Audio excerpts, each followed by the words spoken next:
ఇది వరకు eggs collect చేసుకోవడం కోసం ఎక్కువగా రావడం కోసం బిఫోర్ ఇంజెక్షన్స్ స్టార్ట్ చేయటం అవన్నీ వాళ్ళు కలెక్ట్ చేసుకోవటం ఇదంతా ప్రాసెస్ ఉంది కదా. ఇప్పుడు ఈ ప్రాసెస్ అంటే ఎంత తగ్గిందంటారు? ఈ మెడికేషన్ కూడా ఎలాగా ఎంబ్రియో పెట్టిన తర్వాత ఎన్ని డేస్ వరకు ఈ ఇంజెక్షన్స్ వేసుకోవాల్సి ఉంటుందంటారు? మామూలుగా మన డేట్ వచ్చినప్పుడు స్టార్ట్ అవుతుందండి ట్రీట్మెంట్. Around day okay. 2 కానీ డే 3 కానీ డే 4 డాక్టర్ స్కాన్ చేసి డిసైడ్ చేస్తారు. So 10 to 12 days hormone injections ఉంటాయి. రోజు రెగ్యులర్ గా వచ్చేసుకోవాలి, ఒకే టైం తీసుకోవాలి. ఓకే. ఇవన్నీ ఏంటంటే టైమ్డ్ ఉంటాయి అన్నమాట. ప్రతిదీ ఇంటర్లింక్డ్ ఉంటాయి. మనం సో హార్మోన్ ఇంజెక్షన్స్ ఒకే టైంకి వేసుకోవాలి, ఎప్పుడు చెప్తే అప్పుడు వేసుకోవాలి. సో 10 to 12 ఇంజెక్షన్స్ ఉంటాయి. సో మెచ్యూర్ అయిన లేకపోతే 2-3 స్కాన్స్ చేస్తాం. సో ఎగ్స్ చిన్న స్టేజ్ నుంచి ఆ మెచ్యూర్ అయినా లేదా మనం స్కాన్ చేసుకుంటాం. సో అన్ని మెచ్యూర్ అయినాయి, ఇంకా మనకు హార్మోన్ ఇంజెక్షన్స్ చాలు అనుకున్న తర్వాత ఒక ట్రిగ్గర్ ఇంజెక్షన్ ఇస్తాం. ట్రిగ్గర్ ఇచ్చిన తర్వాత ఫిమేల్కి మత్తిచ్చి అంటే వైఫ్కి సో ఎగ్స్ అన్ని మనం కలెక్ట్ చేస్తాం. ఎక్కడ స్కార్ ఉండదండి, కింద నుంచే మనం స్కాన్ ద్వారానే, స్కాన్కి ఒక గైడ్ ఉంటుంది, నీడిల్ పెట్టి కింద నుంచినే ఇది very simple procedure. So hospital admission కూడా అవసరం లేదు, 2-3 అవర్స్ ఉంటే చాలు, ఆ మత్తు పోయేంత వరకు ఉంటే చాలు. మనం ఎగ్స్ అన్ని కలెక్ట్ చేస్తాం. ఎగ్స్ కలెక్ట్ చేసిన తర్వాత హస్బెండ్ శాంపుల్ మనము అడుగుతాము, వాళ్ళు శాంపుల్ ఇస్తారు, మనం లోపల బేబీస్ తయారు చేస్తాం. ఒక ఎగ్ స్పర్మ్ పట్టుకొని మనం మిక్సీ చేసి బేబీస్ తయారు చేస్తాం. సో మన ల్యాబ్లో అవి 5 days పెంచుతాం అనమాట. ఎందుకంటే వచ్చిన ఎగ్స్ అన్ని మంచివి కాకపోవచ్చు, చూసిన స్పర్మ్స్ అన్ని మంచివి కాకపోవచ్చు. సో అవన్నీ మనం ల్యాబ్లో 5 days గ్రో చేస్తాం. సో గ్రో చేసిన తర్వాత ఆల్మోస్ట్ 70 to 80% మిగులుతాయి మనకు. అంటే 10 eggs వచ్చాయనుకోండి, పేషెంట్ హిస్టరీని బట్టి, ఏజ్ని బట్టి, వాళ్ళ బ్యాక్గ్రౌండ్. ఇప్పుడు సింపుల్ అండి, కోడిని బట్టే కోడి గుడ్డు ఉంటుంది, సింపుల్. కోడి హెల్దీగా ఉందనుకోండి, గుడ్డు కూడా బాగుంటుంది.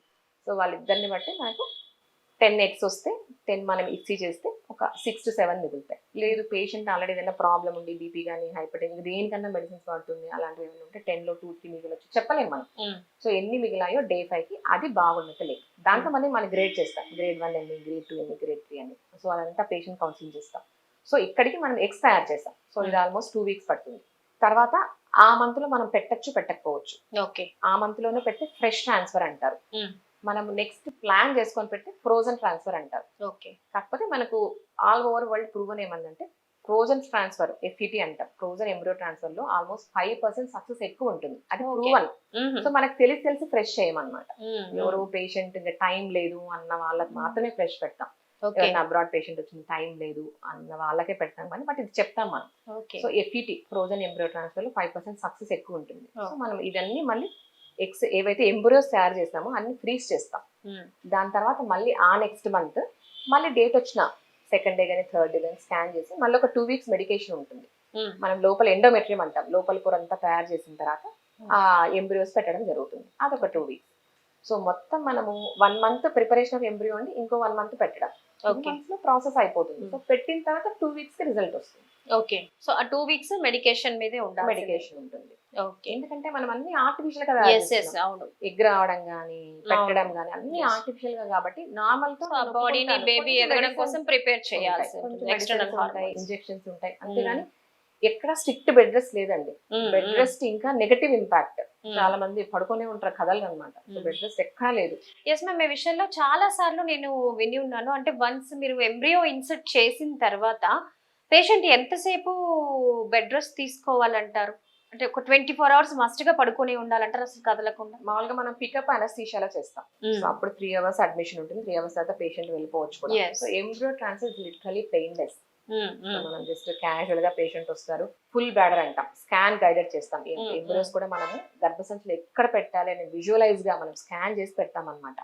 సో అసలు మత్తు ఉండదు, ఏముండదు, పేషెంట్ పెట్టుకొని వాళ్ళకే భయం అనమాట, వెళ్ళిపోమంటే మేము లేదు మనం ఉంటామంటారు. 1 hour పడుకోమంటాం, 1 hour తర్వాత వెళ్ళిపోవచ్చు అండి.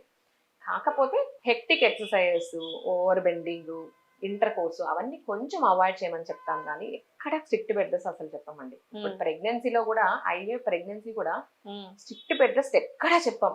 ఎక్కడో 1-2 కండిషన్స్ లో చెప్తాం, కానీ స్ట్రిక్ట్ బెడ్ రెస్ట్ ఎక్కడా లేదు అసలు. అంటే బెడ్ రెస్ట్ తీసుకోవటం కానీ, అంటే మినిమం మీరు ఎంబ్రియో ఇన్సర్ట్ చేసిన తర్వాత ఎంతసేపు, ఒక 1 hour అలా 1-2 hours హాస్పిటల్ లో ఉంటారు. ఓకే. మనము యాక్చువల్ గా 1 hour చాలు, బట్ వాళ్ళు ఉంటారు, మనం ఏమో చెప్పాము, 1-2 hours ఉంటారు, తర్వాత వెళ్ళిపోవచ్చు.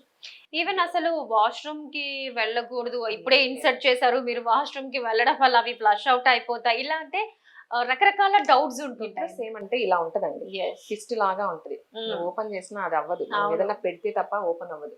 ఎంబ్రియోస్ పెట్టి నువ్వు పై నుంచి జంప్ చేసినా కూడా అవి అతకపోతాయి. ఎంబ్రోస్ పెడితే ఏదైనా పెడితేనే ఓపెన్ అవుతుంది, తర్వాత క్లోజ్ అయిపోతుంది యాంటీరియర్ పోస్టీరియర్ వాళ్ళు. నువ్వు ఏం చేసి పైనుంచి జంప్ చేసినా కూడా పడవవి. ఇట్లా యాంటీరియర్ పోస్టీరియర్ వాళ్ళు క్లోజ్ అయి ఉంటాయి అన్నమాట.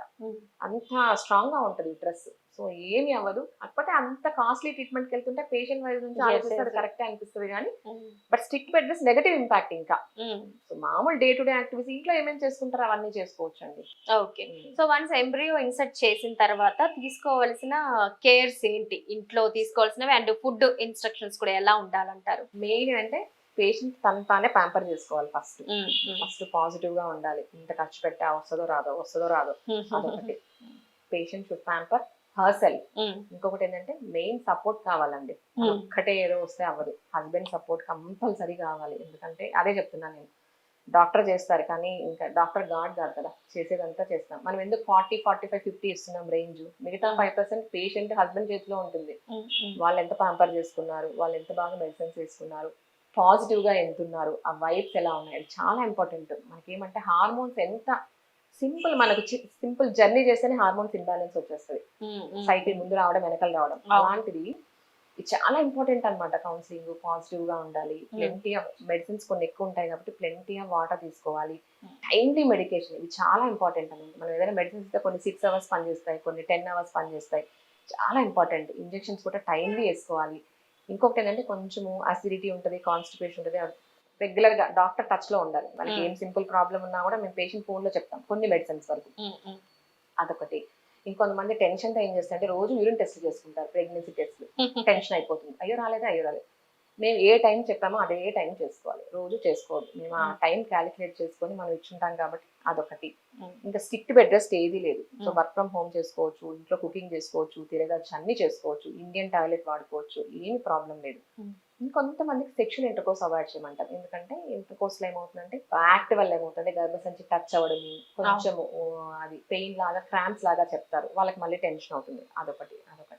తర్వాత ఏదైనా ప్రాబ్లం అంటే మీరు గూగుల్ చేయకుండా డాక్టర్ని అడగండి. డాక్టర్ ఉన్నారు కదా, సో డాక్టర్ని అడిగి క్లియర్ చేసుకోవాలి.